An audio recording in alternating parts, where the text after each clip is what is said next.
გაიზიარე. Დავბრუნდით პირდაპირ ეთერში რადიოვიზიას უსმენთ ტალღაზე FM 104.5 უყურებთ აჭარის ტელევიზიის პირდაპირ ეთერში ივანე აბაშიძე საზღვაო ტრანსპორტის სააგენტოს დირექტორის მოადგილე გახლავთ. ჩვენი სტუმარი კონკრეტულ თემას არ ვიტყვი, რაზე ვისაუბრებთ, იმიტომ რომ რამდენიმე ძალიან მნიშვნელოვანი თემა უნდა განვიხილოთ ახლა დღეს და რაც დაგვრჩა დრო, შეჯამებაც უნდა გავაკეთოთ ამ წლის და მოგესალმებით ივანე, მადლობა რომ ხარ ჩვენთან ერთად და თავდაპირველად დავიწყოთ გათავისუფლებულ მეზღვაურებზე საუბარი, ამით და როგორ შედგა ლაპარაკება რა გზები გაიარა და რამდენად და 2 წელი ეს არ არის პატარა დრო და მთელი ამ დროის განმავლობაში რა მოვლენებთან მქონდა საქმე და როგორ მიმდინარეობდა მოლაპარაკებები სწორედ ამის შესახებ გვინდა რომ მოგვიყვეთ. მოკლედ მადლობა პირველ რიგში მოწვევისთვის და ჩვენი სფეროთი დაინტერესებისთვის კიდევ ერთხელ ჩვენ სულ გზნობთ თქვენს მხარდაჭერას მეზღვაურებთან და ზოგადად საზღვაო სექტორთან მიმართებაში. მადლობა ამისთვის. რაც შეეხება ჩვენს მეზღვაურებს, კაპიტანი გენადი კომახიძე და უფროსი თანაშემწე რომა კაკალაძე იმყოფებოდნენ 2 წელიწადზე მეტი ლიბიაში, ტაჟურას ციხეში. ეს იყო ეგრეთ წოდებული ნავთობის უკანონო გადაზიდვის ბრალდებით, თუმცა ჩვენ როგორც პროცესში ვუყურეთ ფაქტიურად ყველნაირი ვადების დარღვევით, ისევე როგორც ბრალის წარდგენასთან მიმართებაში, ასევე შემდეგ უკვე სასამართლო პროცესის ჩატარებასთან, ასევე წინასწარ პატიმრობასთან და უკვე ბრალის ასე ვთქვათ, აღსრულებასთან დაკავშირებით, ყველნაირი ვადები დაირღვა, აბსოლუტურად ყველნაირი ადამიანის უფლება იქნა, ასე ვთქვათ, სამწუხაროდ შელახული და ფეხქვეშ გათეილი. ჩვენი მეზღვაურები ძალიან დიდი ხანი ელოდებოდნენ პასუხს, იყვნენ თორე საერთოდ დამნაშავე, რაც როგორც მინიმუმ ჩვენი სტანდარტით, ჩვენი კანონმდებლობით, ფაქტიურად შეუძლებელი იქნებოდა მაგალითად 2 წელიწადი ან წელიწადნახევარი წინასწარ პატიმრობაში ყოფილიყო ადამიანი. ჩვენ გახსოვთ ალბათ აბსოლუტურად უფრო უარესი ვითარება გქონდა სოსლან კაკაბაძესთან მიმართებაში, იმიტომ რომ იქაც ანალოგიური რამდენიმე წლის განმავლობაში ფაქტიურად ყველანაირი ბრალდების გარშე უბრალოდ ჩაკეტილი ყავდათ ადამიანი ციხეში და ძალიან რთული მოსალაპარაკებელი ხალხია ბევრი სხვადასხვა გარემოების გამო, თუმცა საგარეო საქმეთა სამინისტროს, საზღვაო ტრანსპორტის სააგენტოს, აჭარის ადგილობრივი მთავრობის და ეკონომიკის სამინისტროს ერთობლივი კოორდინირებული ქმედებით დიპლომატიური სექტორი რამდენად ჩართული იყო. ძალიან, რა თქმა უნდა, ის საგარეო საქმეთა სამინისტრო რო ვახსენეთ, ჩვენი საელჩოები, როგორც ეგვიპტეში, რომელიც ფარავს სირიას, ასევე ჩვენი საპატიო კონსული, რომელიც ასევე ტრიპოლიში, ლიბიაში იმყოფებოდა და ანალოგიურად ნებისმიერი სახელმწიფო, რომელიც შესაძლებელი ყოფილიყო, ასე ვთქვათ, გამოყენებულიყო კავშირები და მოლაპარაკებები გამართულიყო, როგორც საგარეო საქმეთა სამინისტრების დონეზე და ეს დონეც იყო ძალიან ხშირად გამოყენებული, ისევე ჩვენს დონეზე საერთაშორისო საზღვაო ორგანიზაციაში, სადაც მუდმივად ხდებოდა ზეწოლა, რომ ქართული მეზღვაურებისათვის რაღაცა პასუხი მაინც გაეცათ. დამნაშავეები იყვნენ თუ არა, ან თუ დამნაშავეები არ იყვნენ გამოეშვათ. შესაბამისად საბოლოო ჯამში მივახციეთ იმას, რომ სასამართლო პროცესი ჩატარდა. ჩვენთვის აბსოლუტურად გაუგებარი პროცესის შედეგად მათ მიუსაჯეს გარკვეული ვადა საპატიმრო რამდენიმე თვეнд, ასევე ეგრეთ დაახლოებით 1,5 მილიონი დინარი ლიბიური, რომელიც არის 1,200,000 ექვივალენტი გადასახდელად, თუმცა ჩვენ საქართველოს სახელმწიფო მუზრუნველყო ყო საკმაოდ კომპეტენტური ადვოკატის ჩართულობა პროცესში და ეს ჯარიმა განულებული იქნა ქართულ მეზღვაურებთან მიმართებაში და ბოლო რამდენიმე თვე ფაქტიურად ჩვენ ვიყავით ყოველდღიურად იმ რეჟიმში, რომელიც დღეს მეზღვაურებს დაეკისრა თუ გადამზიდ კომპანიას. გადამზიდ კომპანია სამწუხაროდ გაქრა, როგორც ხდება ხოლმე ასეთ სიტუაციებში და უბრალოდ წარმოუდგენელია ასეთ მდგომარეობაში ისაუბრო ვიღაცის ბრალობაზე, განსაკუთრებით მეზღვაურს არ შეიძლება მოთხოვო ადგილზე იმ პორტში ხდება თუ არა მას ლეგიტიმური ხელისუფლების წარმომადგენელი. ეს არის აბსოლუტურად მიუღებელი და საბოლოო ჯამში სამართალმა იზეიმა ჩვენს პრინციპულად მნიშვნელოვანი იყო სიმბოლურად, რომ 2019 წელს აღარ გადაცილებულიყო ეს ამბავი, უზრუნველყავით მათი ტრანსპორტირება საქართველომდე, ჩვენ ასე ვთქვათ გავიღეთ მათი ტრანსპორტირების ხარჯები ჩვენი მეზღვაურების და თბილისში კი იცით 19 დილით ჩამოფრინდნენ.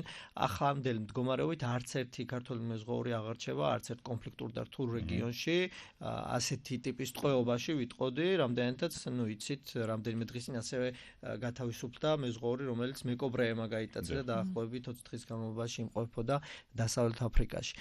აი ეს არის ასე ვთქვათ ის ზოგადი მიმოხილვა. გამოდის რომ დიდ საფრთხეებთან არის დაკავშირებული ეს პროფესია მაინც და პრევენციის ზომები რა არის და თავდაცვის მექანიზმია ეს სწორედ აცილებულ რომ იქნას ასეთი მსგავსი ტიპის ქმედებები.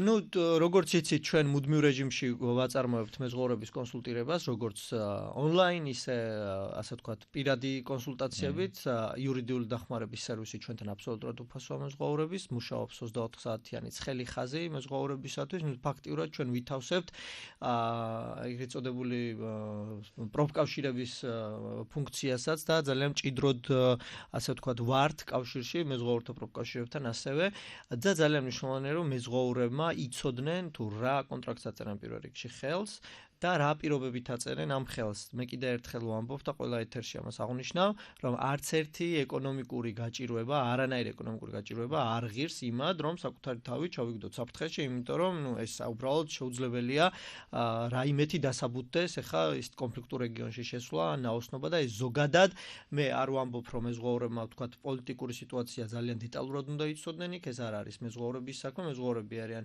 ადამიანები, რომლებიც ეწევიან ძალიან მნიშვნელოვან საქმეს, ტვირთის ტრანსპორტირებას, სოფლიო ტვირთის 84% გადაიზიდება ზღვით, ამას ემსახურება ქართველი 12000-მდე მეზღვაური და შეუძლებელია მათ მოვთხოვოთ ყველა პოლიტიკურ კონტექსტში, ყველა სახელმწიფოში გარკვეული იყვნენ. თუმცა, რაც მათ შეუძლიათ გააკეთონ არის ის, რომ იცოდნენ ის პირობები, რა პირობებში საქმდებიან, ის გეოგრაფიული არეალი, რა გეოგრაფიულ არეალში მიდიან და სანდო კომპანია. სანდო კომპანია რამდენად და პარალელურად ნებისმიერ მომენტში შეუძლიათ მათ უარი თქვან, თუ კი ისინი საფრთხედ ჩათვლიან რომელიმე რეისს, ნებისმიერ დროს შეუძლიათ უარი თქვან რეისის გაგრძელებაზე.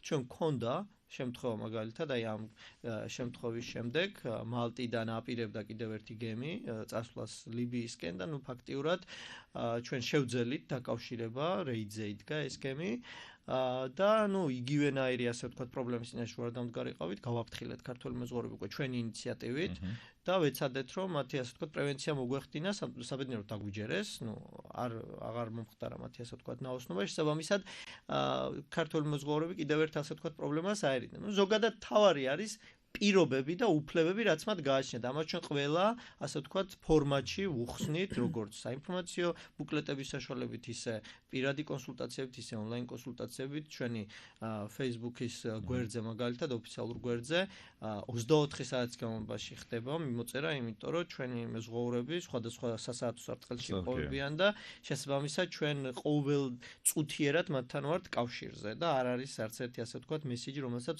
უყურადღებოდ ვტოვებდეთ მათთან მიმართებაში. და იმედია ხო როგორც თქვით, საერთოდ ანუ დღეს ტყვეობაში არც ერთი მეზღვაური არ არის და იმედია ახალი სტატისტიკა აღარ შეიცვალოს, იმედია ყველა მეზღვაური იყოს დაცული და მისი უფლებები. დავამატებ, აი ჩვენ დაახლოებით წელს მომართვიანობიდან 85% დადებითად შევძელით რომ გადავჭერით. ახლა თქვენ ფაქტიურად გესმით ისეთი кейსები, ისეთი პრობლემები, რომლებიც გაპრობლემდა და გადაჭრა, ასე ვთქვათ, დაკავშირებული დროსთან. თუმცა არის შემთხვევები, რომლებიც პრევენციაც ხდება, როგორც სახელმწიფო დავალიანებასთან მიმართებაში, შემდეგ ძალიან მნიშვნელოვანი რამ.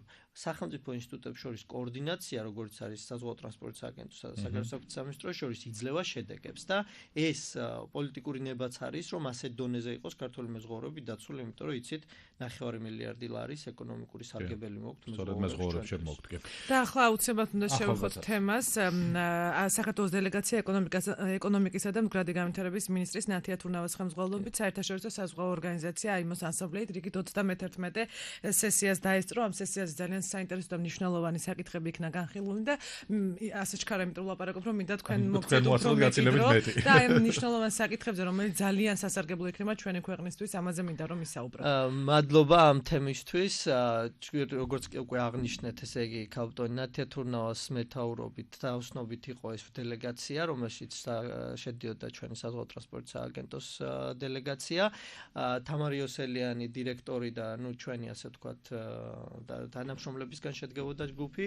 მნიშვნელოვანი შედეგებიდან განსაკუთრებით არის ის, რომ ჩვენ როგორც ყოველთვის გვქონდა ჩვენი სიტყვა, რომელთაც მივმართეთ და დავსახეთ ის თუ რას ფიქრობთ რომ გავაკეთოთ მომდევნო 2 წლის განმავლობაში რომ ვიყოთ ქვეყანა რომელიც პასუხისმგებლიანი საზღვაო ქვეყანაა როგორც საზღვაო საფრთხეების ისე მეზღვაურების უფლებების დაცვის და გარემოს დაცვის თვალსაზრისით ასევე მიღწეული იქნა ძალიან მნიშვნელოვანი შეთანხმება რომ საქართველოს რამდენიმე საათის წინ გაჟღერდა ოფიციალურად უკვე ჩვენთან მიმართებაში ჩვენ მიგვიღეს ერთ-ერთი ყველაზე მსხვილი გარემოს დაცვითი პროექტის წევრად, რომელიც მწვანე ტექნოლოგიების დანერგვას ეხება საზღვაო სექტორში და საქართველოს იქნება ერთ-ერთი პირველი პიონერი ქვეყანა, რომელიც ამ სფეროში მიიღებს მონაწილეობას და ახლობთ სოფლიოს 175 სახელმწიფოდან 10 სახელმწიფო შეირჩა და ერთ-ერთი ჩვენ ვართ, ეს ძალიან მნიშვნელოვანი კომპონენტია, იმიტომ რომ ბევრს ვაჯობეთ. ქართული მეზღვაურების დასაქმების თვალსაზრისით გაიზარდა ქვეყნების ჩამონათვალი, რომლებშიც ქართული მეზღვაურებს შეეძლებათ დასაქმება და ეს არის პირველ რიგში კუვეითი და ბრაზილია, კუვეითი მნიშვნელოვანი იმდენად არის, რამდენადაც ძალიან მსხვილი სატანკერო ფლოტი ყავთ, სრულიად ახალი სატანკერო ფლოტი ყავთ და ჩვენი მეზღვაურები ძირითადად პროფესიონალები არიან ტანკერის ტიპის გემებზე და შესაბამისად მათთვის ეს დასაქმების მაჩვენებელი იზრდება. ჩვენ მხოლოდ მემორანდუმს არ ვაფორმებთ, ჩვენ ეგრევე მივდივართ და უკვე ველაპარაკებით გემთობელებს, რომ აი ეს შესაძლებლობა შეიქმნა და ქართული მეზღვაურები არიან მზად, რომ თქვენ გემებზე დასაქმნეთ, თქვენ რას გააკეთებთ, ჩამოდით, ვაწოდებთ ყველანაირი ინფორმაციას და ასე იზრდება, ასე ვთქვათ, ეს დასაქმების ბაზარი. ემატება ეხლა ასევე ანალოგიურად სხვა ქვეყნებიც, რომლებთანაც პრინციპული შეთანხმებაა მიღწეული, როგორც არის გაერთიანებული სამეფო, დიდი ბრიტანეთი, ავსტრალია, ჩინეთი, მნიშვნელოვანი ბაზარია ძალიან, ნორვეგია და არის მნიშვნელოვანი კომპონენტი ისიც, რომ გერმანიასთან ჩვენ რომ აი საერთაშორისო საზღვაო ფორუმის ფარგლებში მოვაწერეთ ხელი მეზღვაურების დასაქმების მემორანდუმს, რომელსაც გახსნა გერმანული ბაზარი, გახსნა скептикურად განწყობილი ქვეყნების ასე ვთქვათ დამოკიდებულება ჩვენთან მიმართებაში და უკვე ეს გერმანია ერთგვარი ინდიკატორია ხარისხის მაჩვენებლით აბსოლუტურად გეთანხმებით, იმიტომ რომ ძალიან ცოტა სახელმწიფოებთან აფორმებენ ასეთ ტიპის მემორანდუმებს და შესაბამისად დომინოს პრინციპი აქვს. უკვე ესე იგი ეს სახელმწიფოები ნელ-ნელა მოყვებიან გერმანიის მაგალითს და ჩვენ თავისუფლად შეგვიძლია ვთქვათ დღევანდელი მდგომარეობით დაახლოებით 85%, 90%-მდე შეგვიძლია ვთქვათ სოფლიო რაც გემები დაცურავს ნორმალური გემები გულისხმობთ რა თქმა უნდა იქ საქმდებიან ქართული მეზღვაურები. ანუ ჩვენ უკვე აღარ ვაფორმებთ მემორანდუმებს ასე ვთქვათ ეგრეთ წოდებული ცუდი რეპუტაციის მქონე სახელმწიფოებთან, იმიტომ რომ იქ ქართული მეზღვაურების უფლების დაცვის დარღვევის ასე ვთქვათ საშუალება აღარ მივცეთ არავის. კიდე ბევრი კითხვა გვაქვს, მაგრამ სამწუხაროდ ჩვენი დრო ამოიწურა. დიდი მადლობა რომ იყავით ჩვენთან ერთად. წარმატებებს გისურვებ და რაც შეიძლება ნაკლები პრობლემა გქონოდეთ სწორედ მეზღვაურების უკანონო უფლებებთან და დასაქმებასთან დაკავშირებით. მადლობა რომ იყავით ჩვენთან ერთად. გვინდოდა ამ წლის შეჯამებას, მაგრამ ერთგვარად გამოგვივიდა კიდეც, იმიტომ რომ აი ეს ბოლო ეს კონფერენცია ამის დასტურია, რომ არც ერთი პატიმარი ხომ მეზღვაური აღარ არის, მაგრამ ყველაზე მთავარი შეჯამება ეს არის. ეს ხო, ამიტომ გავუსვი ხაზი, რომ ყველაფერს დავაგვირგვინებთ სწორედ ამ საკითხები. დიდი მადლობა რომ იყავით ჩვენთან ერთად. წარმატებებს გისურვებთ. საზღვაო ტრანსპორტის აგენტოს დირექტორის მოადგილე ივანე